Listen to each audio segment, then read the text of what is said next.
त्याग करके भी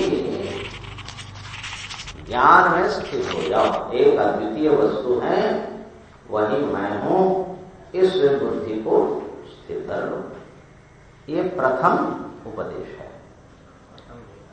उसका फलादि भी बताया, एकत्व अनुपश्यत तत्र का मोह का शोक आदि करके। अब दूसरा वेद का दूसरा जो उपदेश है, ये जिसके लिए संभव नहीं है उसके लिए कहा अज्ञानां जिजीविषूणां ज्ञाननिष्ठा संभवे पूर्वन्नेवेह कर्माणि जिजीविषेत् कर्मनिष्ठा उक्ता द्वितीयो वेदार्थः। जो अज्ञानी हैं और जिजीविषु हैं, जिन्हें की बड़ी तगड़ी इच्छा है, जिन्हें की इच्छा तो सभी में है, लेकिन जो ज्ञाननिष्ठ होते हैं उनका जीवन मरण समान हो जाता है। तो ज्यादातर जिजीविषा तो जो बिल्कुल अपने को देह प्राण के साथ एकाकार समझ रहे हैं उसी को होगा। इसलिए जिजीविषु अज्ञानी के लिए ज्ञान निष्ठा असंभव होने से उनके लिए दूसरे मंत्र में उपदेश किया, भैया कर्म करते हुए ही जीना। जीने की इच्छा रखो लेकिन कर्म जरूर करते रहना, सत्कर्मों को, कर्तव्य कर्मों को जरूर करते रहना। इति कर्मनिष्ठा होता, ऐसा कर्मनिष्ठा का उपदेश आया है। ये द्वितीय वेदार्थ, ये मुख्य दो वेद का उपदेश है।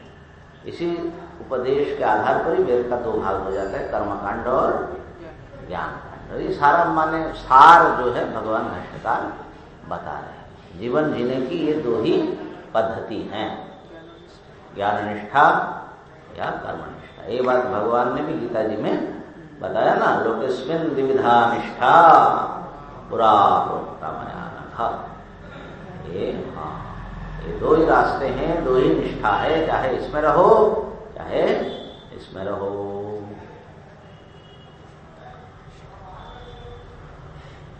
तो अनयोश्च निष्ठयोर विभागो मंत्रद्वय प्रदर्शितयोर बृहदारण्यकेऽपि प्रदर्शितः। ये दो निष्ठा का जो विभाग है, कौन किसका अधिकारी है, कौन किधर से निष्ठा रखे, ये जो दो मंत्र में दिखाया गया, यही बात बृहदारण्यक उपनिषद में भी आया है। माने समस्त शास्त्रों की ये विभाजन में सम्मति है, इसको बता रहे हैं। बृहदारण्यक में भी आया है। मैंने जैसे गीता जी का वचन दिया तो भाष्यकार उपनिषद के उदाहरण दे रहे हैं कि हाँ बृहदारण्यक में आया हुआ है। बृहदारण्यक में क्या आया हुआ है सुनिए। सो अकामयत जाया में स्यात् इत्यादिना अज्ञस्य कामिनः कर्माणि इति मन एव अस्य आत्मा वाग जाया इत्यादि वचनात् अज्ञत्वं कामित्वं च कर्मनिष्ठस्य निश्चितव्यम् अवगम्यते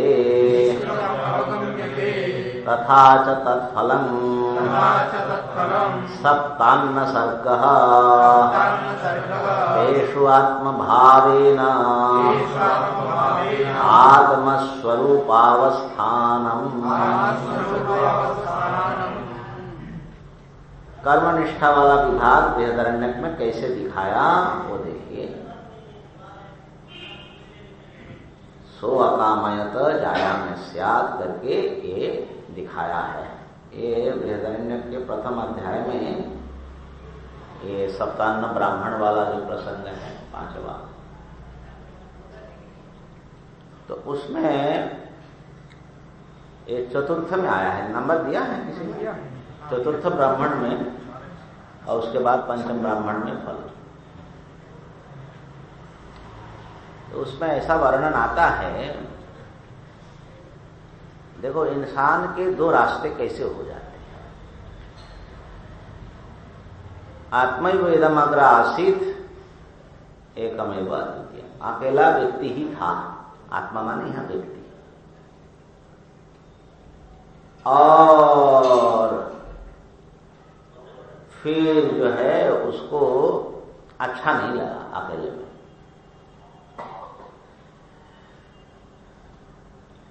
एक आकाश खालीपन उसके भीतर उतर आया। फिर जो है कुछ दिन तो समझ में न आया कि क्यों ऐसा हो रहा है, बेचैनी हो रही है। फिर समझ में आया, सो अकामयत जाया में स्यात्। उसने आकांक्षा किया मुझे पत्नी मिले,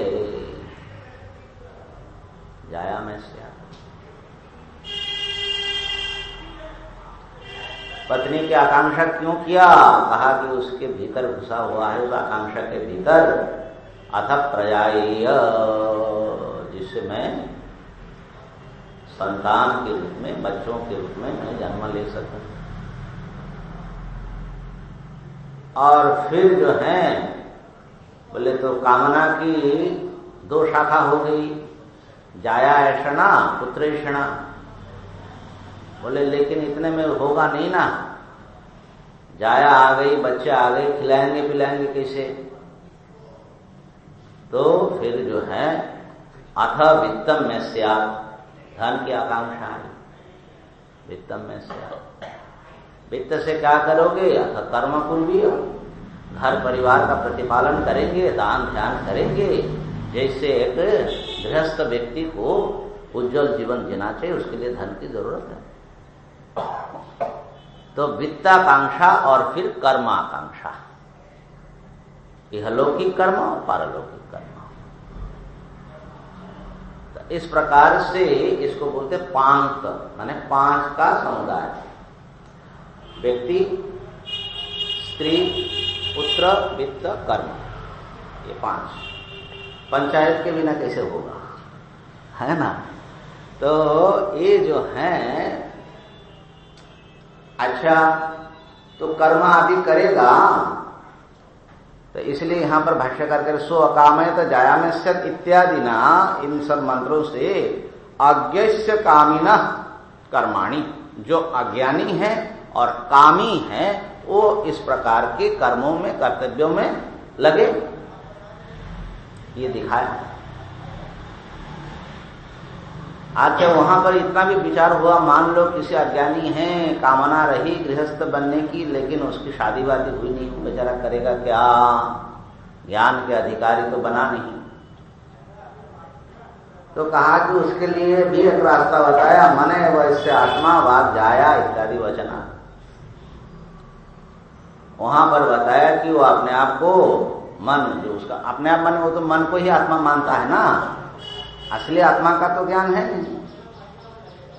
तो उसी को जो है वो आत्मा समझे और वाणी को, अपनी जो वाणी है, वाग इंद्रिय है, उसको जाया के रूप में कल्पना करे, प्राण को बच्चे के रूप में कल्पना करे, चक्षु को दैव वित्त के रूप में, श्रोत्र इंद्रिय को अलौकिक पारलौकिक धन के रूप में, ऐसा करके उसको वहां पर एक पांच, माने पांच पूरा, जब तक पांच पूरा नहीं होगा वो व्यक्ति बड़ा भारी अधूरा रहेगा।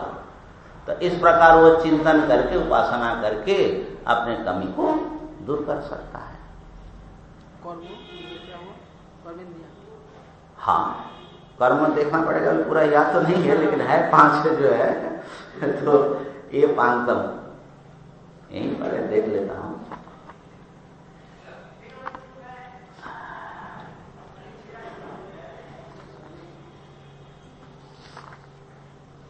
बृहदारण्यक तो महाराज अरण्य ही है ना, तो जंगल ही है, इसमें से चीजें ढूंढ निकालना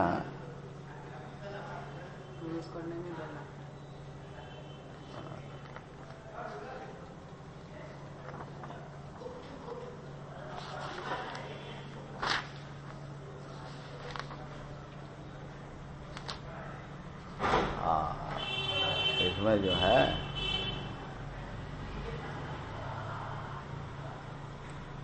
आत्मैव इदमग्र आसीदेकैव सो अकामयत जायामि स्याद् अथ प्रजायेय अथ वित्तम्य स्याद् अथ कर्म कुर्वीय इति एतावन् वै कामो। इतना 5 ही कामना होती है। नेच्छंश्च नातो भूयो विन्देत् तस्मादपि एतर्हि एकाकी कामयते। अब वो जो प्रजापति पहले अकेले थे और कामना किया, आज भी व्यक्ति अकेला होता है तो वो यही सब चाहता है कि मेरे इर्द गिर्द सब इकट्ठा हो जाए, है ना। एतर्हि एकाकी कामयते। स जावदपि एतेषाम् एकैकं न प्राप्नोति। ये प्रत्येक को जब तक वो प्राप्त न कर ले तब तक वो अकृष्ण एवं तावत मन्यते, अपने आप को अधूरा मानता है।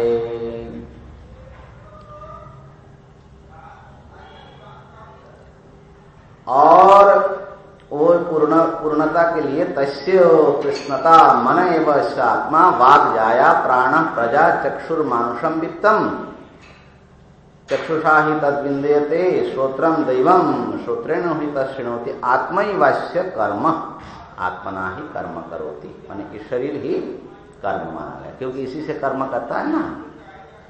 स एष पांतो यज्ञ।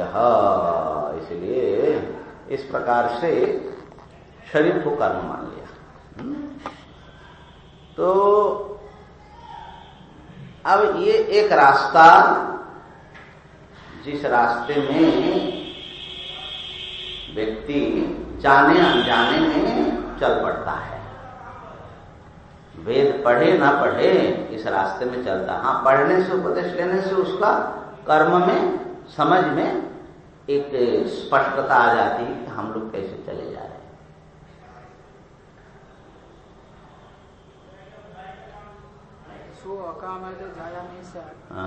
ये जो इनके एक प्रकार कर्मों का उपासना है, कर्मों। हाँ, कर्ममय जीवन, कर्ममय जीवन।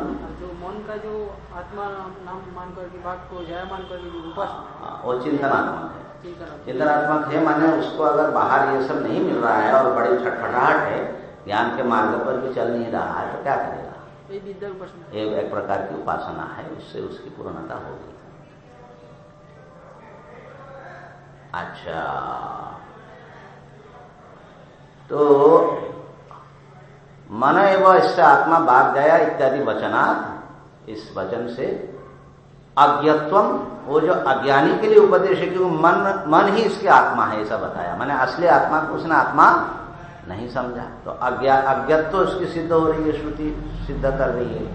कामित्वम च, आकांक्षा कर रहे हैं, तो कामित्वम च कर्मनिष्ठस्य निश्चितम अवगम्यते।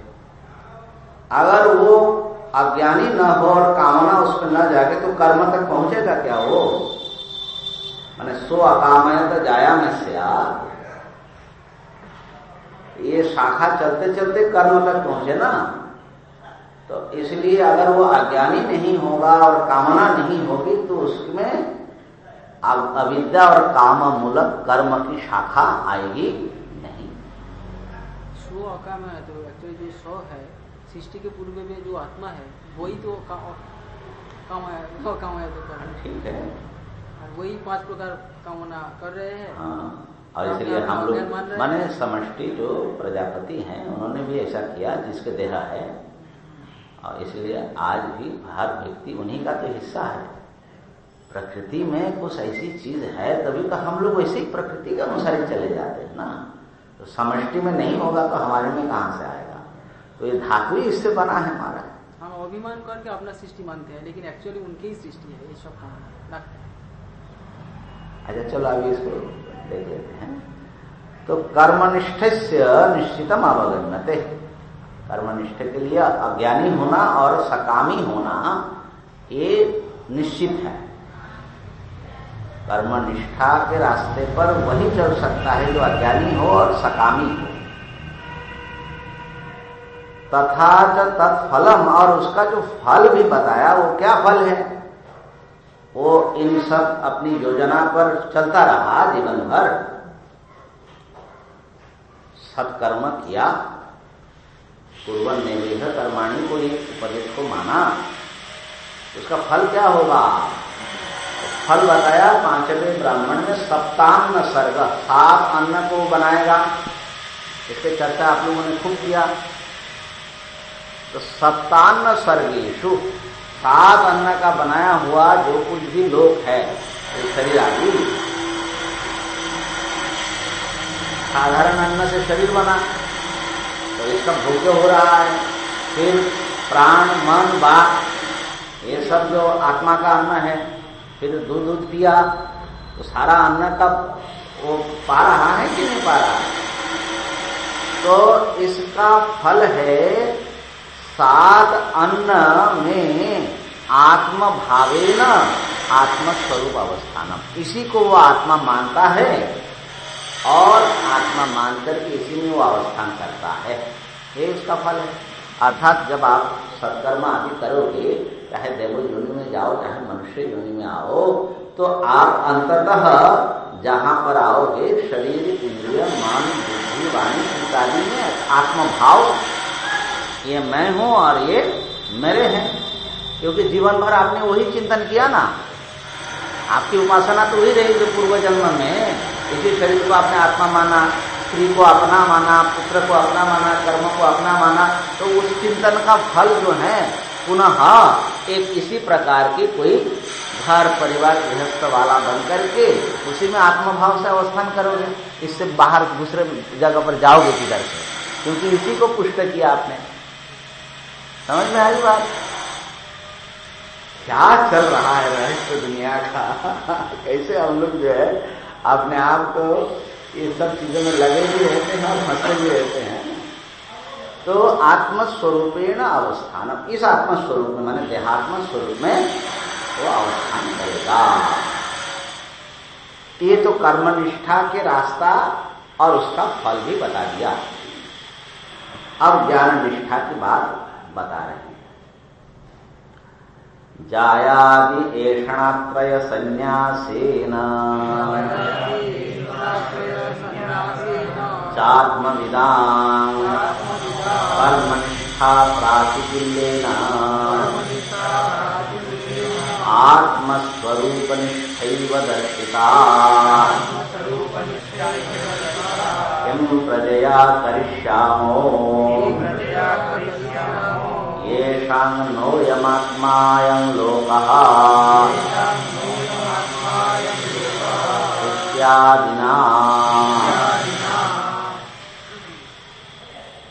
जायादि ऐषणात्रय संन्यासेन, जाया पुत्र वित्त, वो वित्त साध्य कर्म, वित्त का त्याग कर देने से कर्म का त्याग है।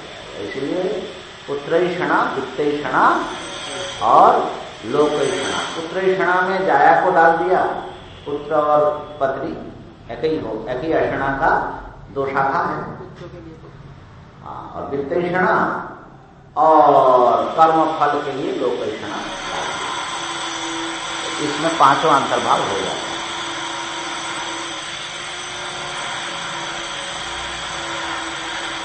तो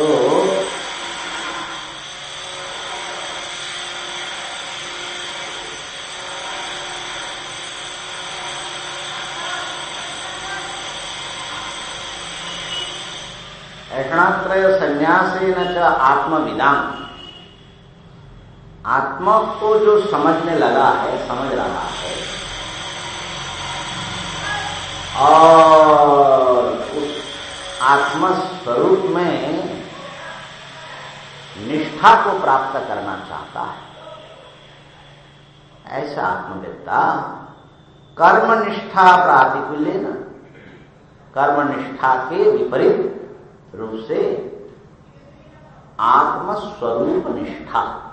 तो फिर कर्मों में लगो मत, एक अद्वितीय आत्मा मात्र मैं हूं, इसको बनाने में लगो, इसको स्थिर करो।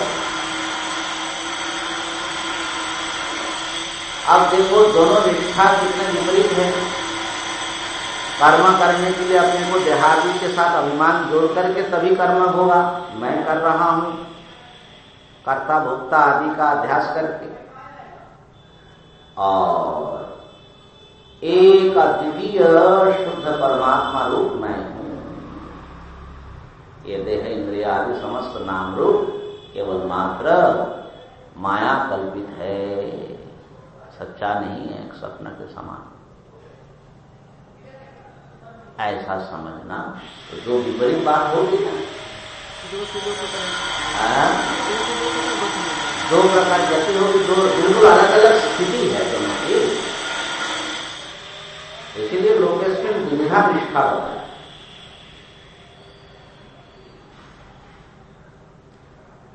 तो अपने आप को देह परिच्छिन्न और ये जो मैं हूं यही मैं हूं ऐसा आग्रह रख करके जीवन, और ये जो मैं नाम का चीज दिख रहा है ये तो स्वप्न के समान है। वास्तविक मैं तो आकाशवत अखंड हूं, अपरिच्छिन्न हूं, ईश्वर स्वरूप हूं, ब्रह्म रूप हूं। एकदम दोनों में कहां से दोनों का इकट्ठे कहां होएंगे? एक मैं उदय वस्तु होता है, एक मैं हमेशा है। एक मैं सुख दुख करता भोगता राग देश में पड़ा हुआ, नाना योजनाओं से बधा हुआ, और एक इन सब से ऊपर सर्वेषु भूतेषु आत्मन्येवानुपश्यति। तो इसलिए दोनों का तो कहां से समुच्चय होगा? तो आत्मस्वरूप निष्ठा एवं दर्शिता, ये कर्म निष्ठा के प्रतिकूल, सब आकांक्षा को छोड़ करके, क्योंकि कर्म से जिन भौतिक वस्तुओं को पाना है उनके लिए आकांक्षा सब छूट गया, तो कर्म निष्ठा से विपरीत आत्मनिष्ठा का दर्शन कराया। और वहां पर यह वर्णन भी आया, किम प्रजया करिष्यामः, उसका आक्षेप। किसी ने पूछा, अरे शादी क्यों नहीं कर लेते हो? क्यों शादी करे? अरे भाई बाल बच्चे होंगे, बड़े सुखी रहोगे। एक सेलिब्रिटी का मैंने वो पढ़ा, उसकी हॉलीवुड की, तो वो बोलती है कि मैं शादी करूंगी और मुझे 5, 7, 10 बच्चा चाहिए। मुझे बहुत अच्छा लगता है, चारों ओर से बच्चे घेर घेर करके मम्मी मम्मी मम्मी मम्मी करेंगे। हमने सोचा बात तो बहुत अच्छी बता रही है, सब लोग एक ही बच्चा चाहते हैं, 5, 7, 10 बच्चे में कितना आनंद बढ़ेगा बताओ। है संतान आकांक्षा का एक प्रकाश है। हम लोग नाना कारणों से दबाते हैं, वो अलग बात है। तो अपने इधर जिधर बच्चे जो है इधर से आंचल खींचे, उधर से कोई गोद में उठे, उधर कोई रोए, तो बड़ा आनंद आता है ना उसमें। है ना? तो इसलिए शादी करो और ऐसे संतान के जनक जननी बनो। तो कह रहे किम प्रजया करिष्याम, उससे क्या होगा महाराज? किम प्रजया करिष्याम, किम प्रजया करिष्याम, क्यों? ये सुख नहीं चाहिए तुमको?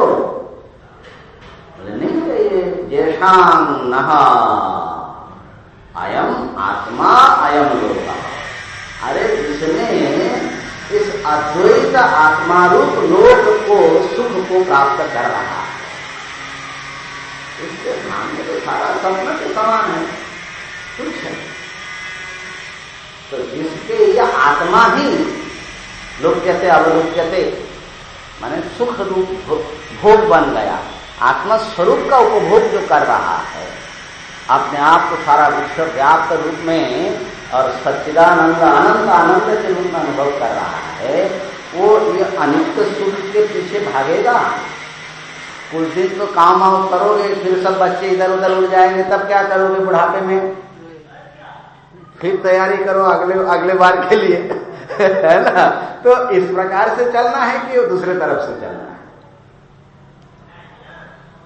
तो इसलिए उनका उद्गार है, आत्मनिष्ठ जो महापुरुष है उनका उद्गार है किम प्रजया करिष्यामः, माने प्रजा आदि की आकांक्षा का परित्याग भीतर से दिखा रहे। उनको मैंने आकांक्षा होती ही नहीं है।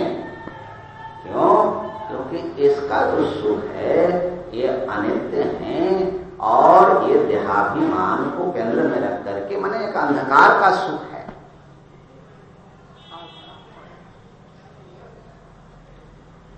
ये तु ज्ञान निष्ठा सन्यासिना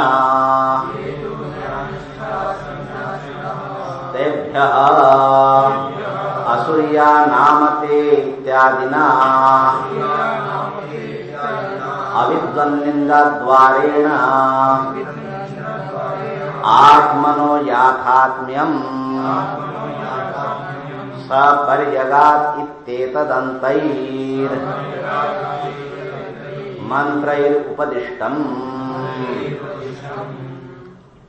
कहा कि ठीक है, दो निष्ठा बता दी ईशावास्य में ज्ञान निष्ठा, कुर्वन्नेवेह कर्माणि में कर्मनिष्ठा। तो ये तीसरा मंत्र क्यों आया असुर्य नाम? तो कहा कि उस मंत्र में जो ज्ञान निष्ठ लोग हैं, सन्यासी मार्ग वाले, तो उनके फल का कथन कर रहे हैं कि महाराज उनको बता रहे हैं कान में, तुम कर्म रास्ते पर चलना नहीं। तो क्यों? ये जो पूर्वन्नेवेह आपने कहा वो भी तो आपने उपदेश किया। बोले अरे ये सारे लोग असुर लोग है, असुरिया नामते होगा, अंधे न तमसावृता, अंध तमस में पड़ जाते हैं, माने देहाभिमान रूप अंधकार में पड़े रहते हैं। तो असुर्य नामते इत्यादि ना अविद्वान निंदा द्वारे न, अविद्वान की निंदा किया जो अज्ञानी है। तो निंदा, अविद्या की निंदा इसलिए करते हैं कि विद्या के पद पर चले तो अधिकारी चलेगा। तो निंदा द्वारे न, तो फिर जब अविद्या के पद पर, कर्म पद पर ये अंधकार बैठा हुआ है और इसलिए ज्ञान के पद पर आत्मा के निष्ठा में हम लोगों को लगना चाहिए, तो आत्मा का स्वरूप बताइए। इसलिए आत्मनो याथात्म्यम, आत्मा के यथार्थ स्वरूप को सपर्यगात् शुक्रम अकायम प्रणम आदि मंत्रों से तक, मंत्र तक माने 8वें मंत्र तक, तदेजति तन्नई जति, ये सब अनेजद एकम से शुरू किया। तो ये सब आत्मा स्वरूप के ज्ञापनार्थ इत्येतद अंतैर मंत्र उपदिष्टम, यहाँ तक मंत्र में आत्मस्वरूप का वर्णन है। क्रम समझ में आया?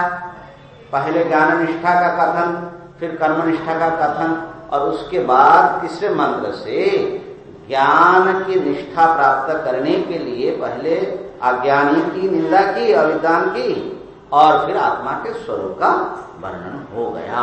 यहाँ तक जो है प्रकार से उपदेश पूरा ही हो गया, माने सारी बात संक्षेप में आ गई। ते ही अत्र अधिकृता न कामिना इति, ये जो आत्मस्वरूपवाचक मंत्र है ये ज्ञान निष्ठा वालों के लिए कहा, कर्मियों के लिए नहीं कहा। ये आपने कैसा अर्थ लगाया? कहा कि ते ही अत्र अधिकृता, क्योंकि यही लोग जो ऐषणात्रय के त्यागी हैं वही इस आत्मस्वरूप को प्राप्त करने में अधिकारी हैं।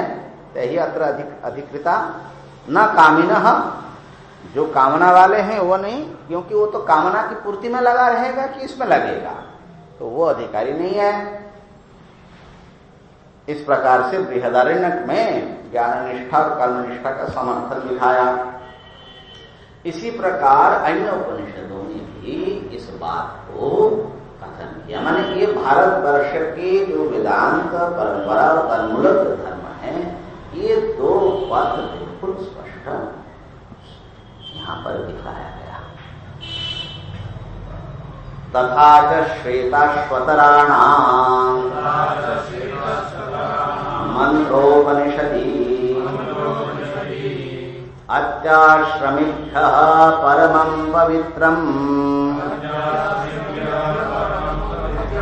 प्रोवाच सम्यग् ऋषि संघजुष्टम् इत्यादि विभज्य उक्तम्। शतश्वतर उपनिषद, शतश्वतर शाखा वालों का जो मंत्र भाग के उपनिषद है, ये शतश्वतर उपनिषद जो है ना, मंत्रोपनिषदी, वहां पर भी ये मंत्र आया है, देखिए, अत्याश्रमीभ्यः, जो अत्याश्रमी है, माने चतुर्थाश्रमी है, बल्कि चतुर्थाश्रम को भी अतिक्रम करके पांचवा जो परमहंस आश्रम, संन्यास आश्रम का भेद करके, तो उनको अत्याश्रमीभ्यः, माने संन्यास में एक आश्रम संन्यास होता है, इसमें त्रिदंडी संन्यास होते हैं। तो परमहंस जो वेदांत निष्ठ सन्यासी हैं उनको इससे अलग रखते हैं, क्योंकि वो सन्यासी जो है थोड़े कर्म आदि करते हैं, जनेऊ भी रखते हैं, त्रिदंडी, संध्या बंदन आदि करते, उपासना करते हैं। तो अत्याश्रमीभ्यः माने आश्रम के धर्मों से जो बंधे उनको परमं पवित्रम ऋषि संघ दुष्टम सम्यक उवाच, जो अत्यंत पवित्र हैं, ऋषियों के संघों के द्वारा जो सेवित हैं, उस तत्व का उपदेश अत्याश्रमियों के लिए ऋषि ने किया। शताश्वतर ऋषि ने ये उपदेश किया। तो इसे इसलिए मालूम पड़ रहा है कि कुछ बातें जो हैं वो मुख्य रूप से तैगी सन्यासियों के लिए ही होती है। अत्याश्रमीभ्यः विभज्य उत्तम विभाग करके बताया।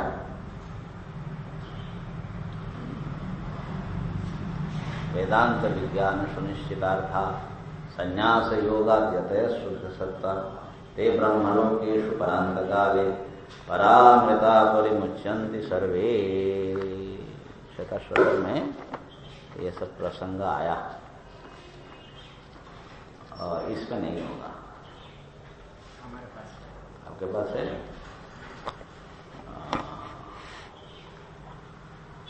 तो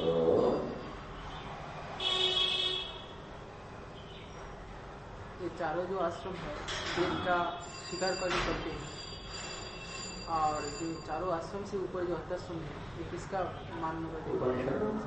उपनिषद तो वो तो एक वेदी मानना। मैंने चार आश्रम जो है कर्मकांड के उपासना कांड के ही विभाग के भीतर बना दिया। तो कुछ लोग परमहंस आश्रमों को अत्याश्रमी मानते हैं। तो सन्यासियों में बहुत प्रकार होते हैं। अच्छा, तो इस प्रकार से ये विभाग आपको सब जगह मिलेंगे। गीता भाष्य में तो उन्होंने फिर महाभारत से, गीता जी से, सब जगह से ये दो विभाग प्रतिष्ठित किया। ये तु कर्मिणः कर्मनिष्ठाः कर्म कुर्वन्त एव जिजीविषवः तेभ्य इदमुच्यते अंधं तमः इत्यादि।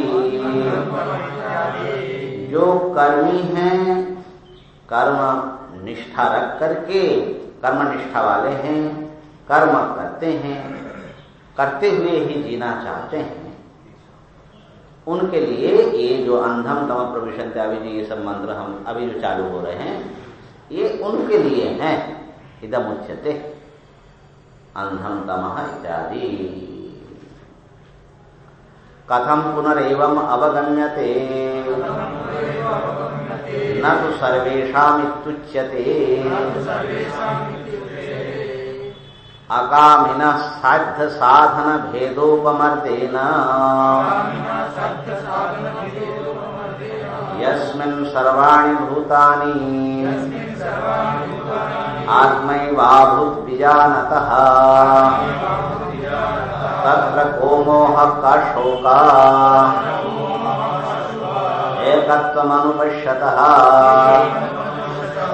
इति यदात्मैकत्वविज्ञानम् तन्ना केनचित् कर्मणा ज्ञानान्तरेण वा यमूढः ह्रियमाणः यमूढ़ः समुच्चिकीर्षति।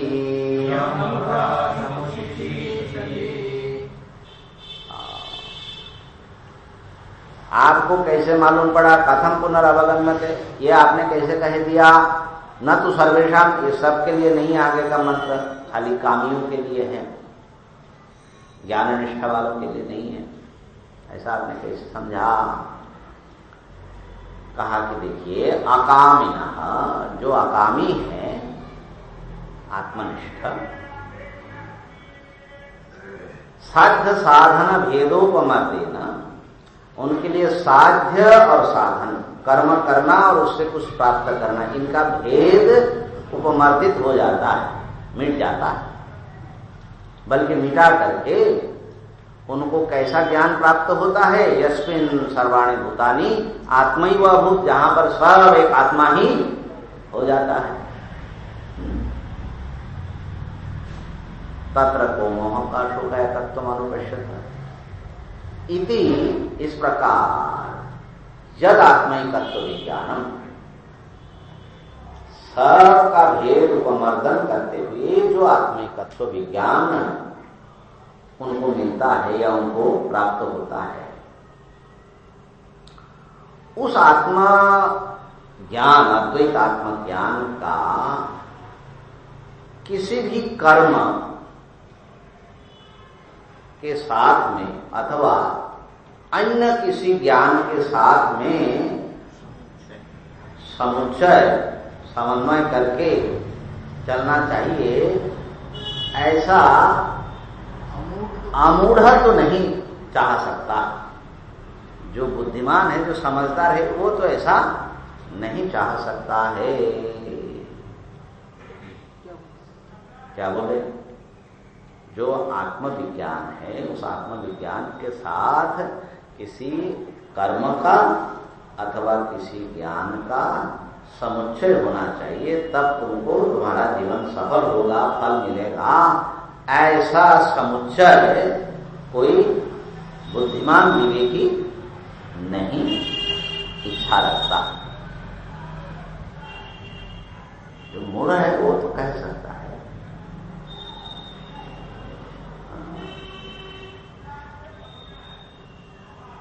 क्योंकि आत्मविज्ञान से कर्म कर्ता और फल का भेद उपमर्दन हो गया। अच्छा, वो किस लिए करेगा समुच्चय? कोई प्रयोजन नहीं, सारा सब पा लिया ना, पहले बता दिया ना मंत्र में। उसको शोका भाव, मोहा भाव, विजुगुप्सा भाव सब बताया, भय आदि सब रहित हो गया। अब एकत्वम अनुपश्यतः, माने एक पूर्णता का अनुभव कर रहे हैं। अब उनमें कमी क्या है कि वो समुच्चय करने जाए, और करेंगे कैसे? तो पूर्ण फल तो बता दिया आत्मज्ञान का। और यहाँ पर क्या आगे प्रसंग आ रहा है वो देखिए। यह तो समुच्चिकीर्षया अविद्वदादि निंदा क्रियते। यहाँ तो समुच्चय की इच्छा से अविद्या की निंदा, अलग से अविद्या की भी निंदा और अलग से विद्या की भी निंदा कर रहे हैं, है ना। तो इसलिए यहाँ पर विद्या से कौन विद्या लेनी है, तो विचार करना पड़ेगा। जिसके साथ में अविद्या का समन्वय हो सकता है, ऐसी कोई विद्या लेनी पड़ेगी। तत्र च यस्य येन समुच्चय संभवति न्यायतः शास्त्रतो वा तदिह उच्यते। तो इसलिए जिसके साथ जिसका समुच्चय युक्ति से अथवा शास्त्र से संभव हो सकता है, उसी का यहाँ कथन होना पड़ेगा। जिसके साथ जिसका समुच्चय हो सकता है, जिसके साथ जिसका समुच्चय संभव नहीं है, उसका जो है समुच्चय का उपदेश वेद नहीं कर सकता।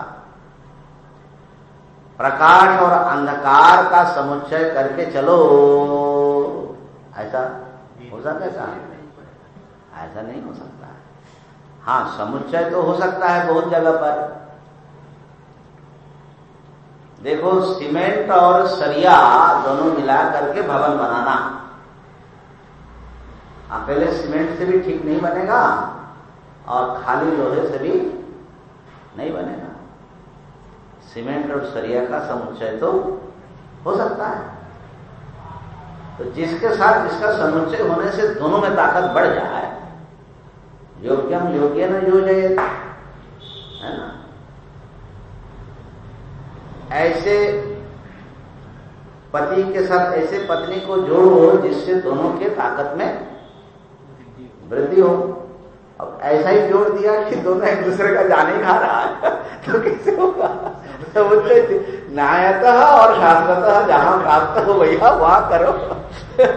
तो समुच्चय खाली कर देने से नहीं होता है। समुच्चय कहाँ पर जरूरी है, कहाँ संभव है, ये सब विचार करना होता है। जो समुच्चयवादी ज्ञान और कर्म का समुच्चय करना चाहते हैं, हाँ, वो लोग संभवतः ये कहना चाहते हैं कि आपके पास जो ज्ञान है, खाली ज्ञान से आपका कुछ होने वाला नहीं है। हाँ, वो कहते हैं केवल ज्ञान अकेला जो है, कह रहे ना, अकेला ज्ञान तो और आने में ले जाएगा, कुछ करने वाला है नहीं। इसलिए आपको जो ज्ञान प्राप्त हुआ है उस ज्ञान को कुछ कर्म में उपयोग लगाएंगे। अच्छा। और कर्म और ज्ञान दोनों मिल करके आपका भला करेगा, तब कर्म और ज्ञान का समुच्चय होगा। ठीक बात। ये तो ज्ञान, वो लोग क्या ये भी मानते हैं कि ज्ञान की उत्पत्ति में भी कर्म अपनी भूमिका निभाएगा? माने उत्पत्ति में और फल में, दोनों में समुच्चयवादी भी होते हैं। हाँ। और कोई खाली उत्पत्ति में होते हैं, फल में नहीं। अच्छा, ऐसा सब है, माने दोनों पक्ष है। निष्काम कर्म और आपने से क्या निष्काम कर्म करके यदि ज्ञान मात्र चले रख करके करेंगे क्या? वो कर्म जो है, निष्काम कर्म जो है, ज्ञान की क्या हेल्प करेगा? मैंने इतना तो पता लगता है कि बिना जाने जो कर्म करता है वो ठोकरे ज्यादा खाता है। ज्ञान पूर्वक कर्म करो तो कर्म अच्छा होता है, और खाली ज्ञान ही ज्ञान किया कि ऐसा करना चाहिए, ऐसा करना चाहिए, कुछ करे ना तो वो तो खाली पढ़ लिया एकेडमिक और कुछ आता जाता नहीं है, तो वो तो और ज्यादा मुसीबत है ना। तो ये बात तो अभी चर्चा करेंगे, लेकिन किस ज्ञान का किस कर्म के साथ समुच्चय है वो थोड़ा देखना पड़ेगा। खाली ज्ञान ज्ञान कहने से खाली सब अंधे की तरह चल पड़े, ऐसा नहीं है। वही कह रहे कि किसके साथ में समुच्चय किसका हो सकता है, वो विचार करना पड़ेगा आपको। तो तदिह उच्यते तद्दैवं वित्तं देवता विषयं ज्ञानं कर्म संबंधित्वेन उपन्यस्तं न परमात्म ज्ञानं विद्या देवलोकः इति पृथक फल श्रवणात्। तो वो जो महाराज ज्ञान है ना, यहाँ पर विद्या शब्द से जिसको कह रहे हैं, वो है दैवम वित्तम, मनुष्य का दैवी धन है, दैव धन है।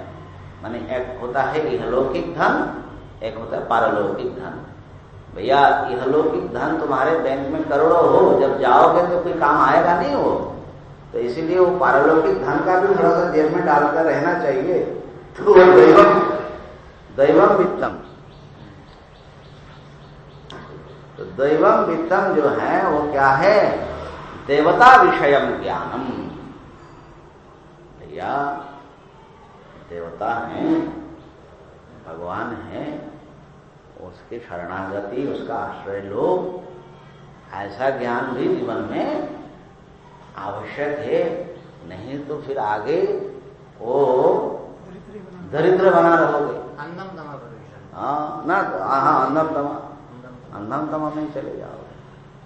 तो खाली संसार के कर्म करते रहो दिन रात और भगवान छूट गए तो ठीक है, संसार तो बढ़िया ही बना दोगे शायद, उसमें भी संदेह तो है, लेकिन फिर भी मान ले।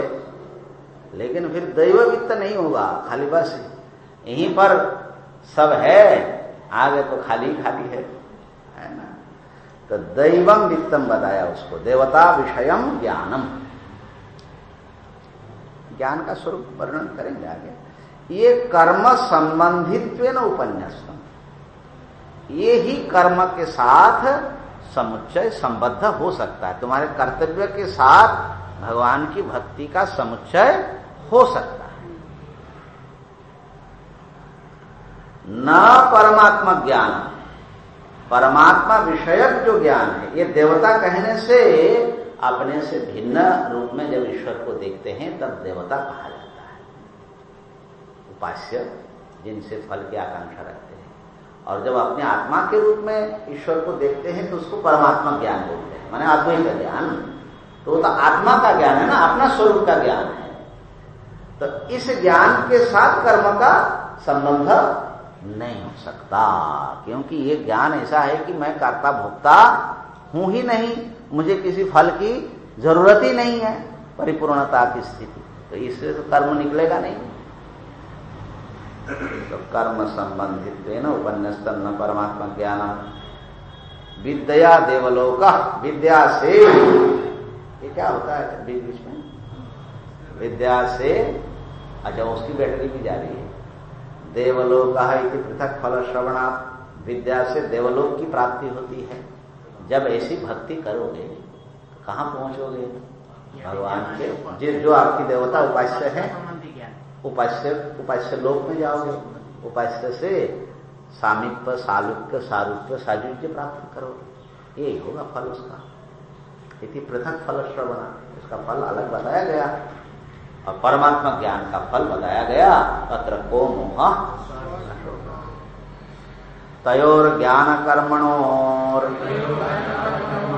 इह एकैकानुष्ठान निंदा समुच्चिचीषया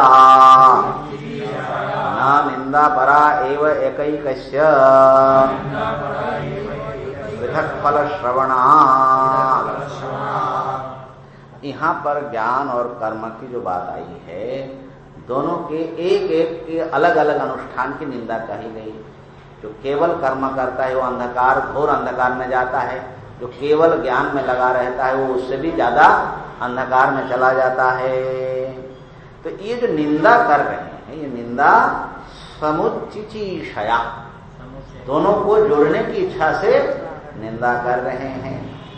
न निंदा परा है, वस्तुतः निंदा में उनका तात्पर्य क्यों? एकैकस्य पृथक फल श्रवणा, जो केवल सत्कर्म करता है उसको भी उत्कृष्ट फल शास्त्र ने बताया, जो केवल भक्ति करता है उसको भी शास्त्र ने पृथक फल बताया। तो इसलिए वस्तुतः इसका जो है निंदा करने में, माने वो सचमुच अंधकार में ले जाता है ऐसा नहीं है। हाँ, इसका मतलब यह है कि दोनों का अगर समुच्चय हो जाए तो बहुत अच्छा फल तुम्हारे जीवन में आ सकता है। तो दोनों का पृथक फल कहाँ बताया? विद्या तदारोहंती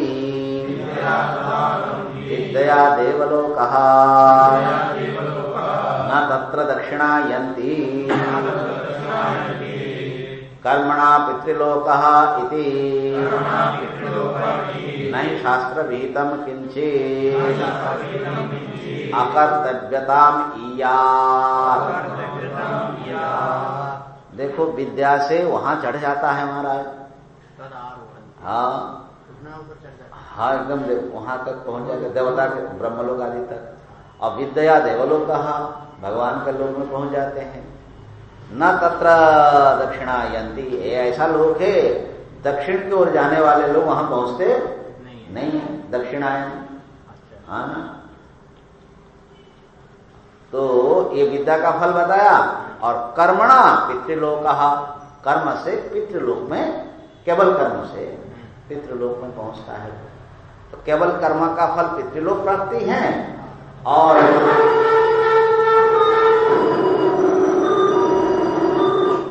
विद्या का फल देवलोक की प्राप्ति है।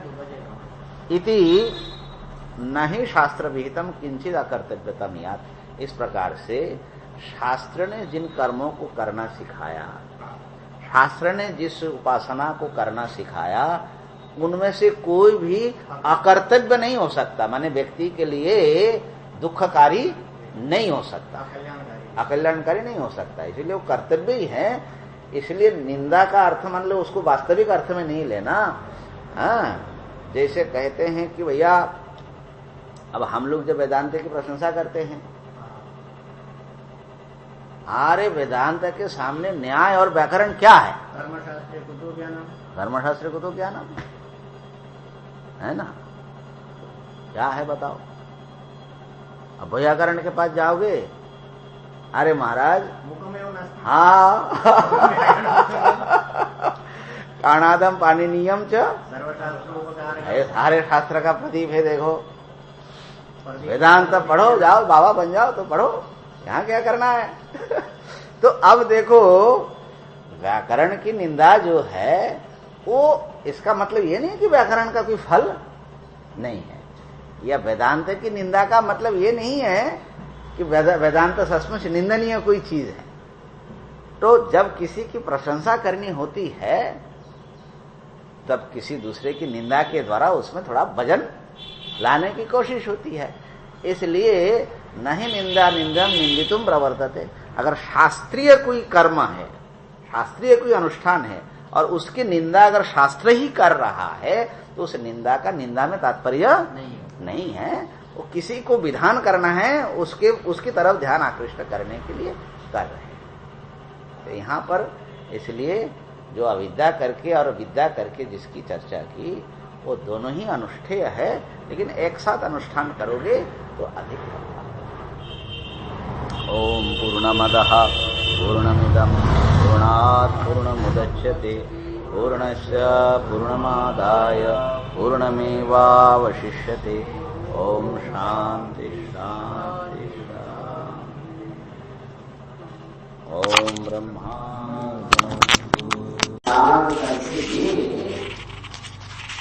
ज्ञान में स्थित हो जाओ। एक